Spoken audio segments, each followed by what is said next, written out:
par certains élus de cette Assemblée, devant vous, représentantes de l'État, alors que nous avons à l'ordre du jour, je cite, le pacte d'accessibilité et son avancement, ainsi que le contrat d'action publique.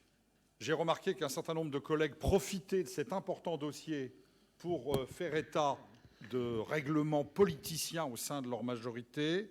D'autres reprenaient des points de notre ordre du jour budgétaire de ce matin. Donc permettez-moi, Madame la Préfète, de parler du pacte d'accessibilité et du contrat d'action publique. Je constate d'ailleurs que le document qui nous a été reçu, 3 feuilles, que nous avons reçues, 3 feuilles sur ce pacte d'accessibilité. Alors je ne sais pas si c'était la volonté du président du Conseil régional qu'on en débatte vraiment, mais je voudrais vous en dire quelques mots. Ce pacte a été signé en grande pompe par notre Premier ministre Édouard Philippe à Rennes, au cours d'une cérémonie que nous avions à l'époque boycottée. On se rappelle que dans la séance du Conseil régional qui avait suivi, c'était au sein des divers groupes, puisque je peux m'exprimer maintenant comme ça, de la majorité régionale, un peu la gueule de bois, où j'ai entendu certains des membres de votre majorité, Monsieur le Président, de dire que il n'y a pas eu grand-chose d'annoncé dans le pacte d'accessibilité, mais c'est mieux que rien. J'avais même fait, vous vous en souvenez, un petit jeu de mots que certains n'avaient pas compris, en citant Raymond DeVos.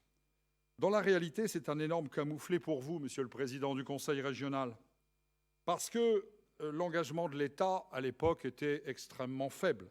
Il promettait des études, il promettait des engagements sur la RN 164.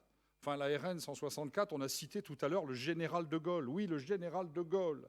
Ça me fait penser à une petite vignette d'Astérix en Corse, où on voit que la voie romaine entre Bastia et Ajaccio, je vous passe les mots en latin, est commencée depuis 10 ans, et il n'y a même pas 1,50 m de réalisé.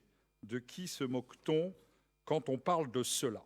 Et puis l'État s'était engagé, ouvrez les guillemets, à dialoguer avec les opérateurs de téléphonie mobile. Bon. Et surtout, l'État enterrait le grand projet de la majorité socialiste d'ici sur la LGV jusqu'à Brest et Quimper, dont je n'ai pas, bizarrement, entendu parler. Personne n'en a parlé dans les orateurs précédents, et pourtant, Dieu sait si c'était au cœur des discussions de ce pacte d'accessibilité. 1 an après, où en sommes-nous? Eh bien, après, le gouvernement avait promis peu. Je ne lui en fais pas le reproche. Le gouvernement avait promis très peu. Il a réussi, finalement, 1 an après, à offrir encore moins que ce qu'il avait prévu. Au rayon des rares réussites, car il faut en signaler quand même quelques petites miettes.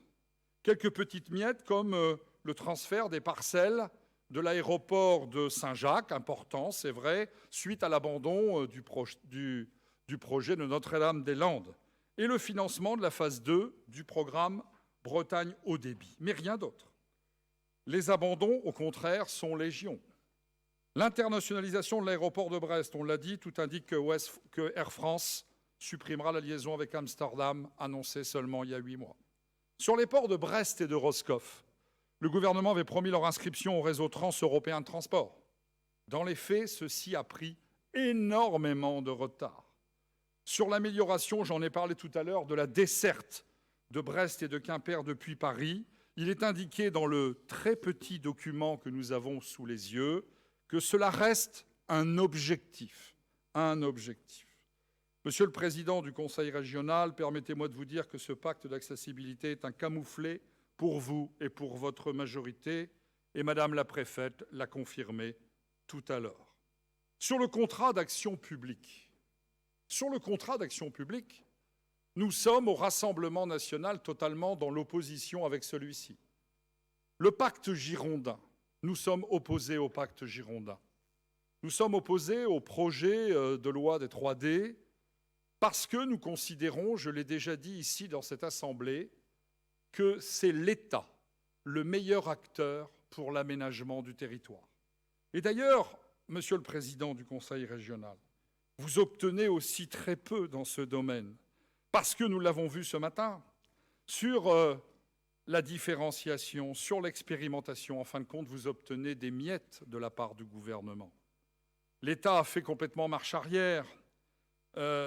Alors, est-il redevenu un État jacobin? Je ne sais pas. Moi, qui suis professeur d'histoire, ces mots de girondin et jacobin, je les ai tellement prononcés dans mes cours. Alors maintenant, on fait du Rassemblement national un parti jacobin, on fait des radicaux de la Troisième République et leurs ancêtres des girondins, je ne sais plus comment m'y retrouver. Mais moi, je pense que sur cela, l'État ne cède rien. Et il n'a peut-être pas, d'ailleurs, tout à fait tort. Le pacte girondin qu'a annoncé le président Macron ne voit pas du tout de réalisation. Nous pensons qu'il est temps de mettre fin à la pagaille de la décentralisation, qu'il est temps qu'en ce qui concerne les réseaux de transport, les grands aménagements des infrastructures, l'État reprenne la main pour éviter de faire un petit peu n'importe quoi.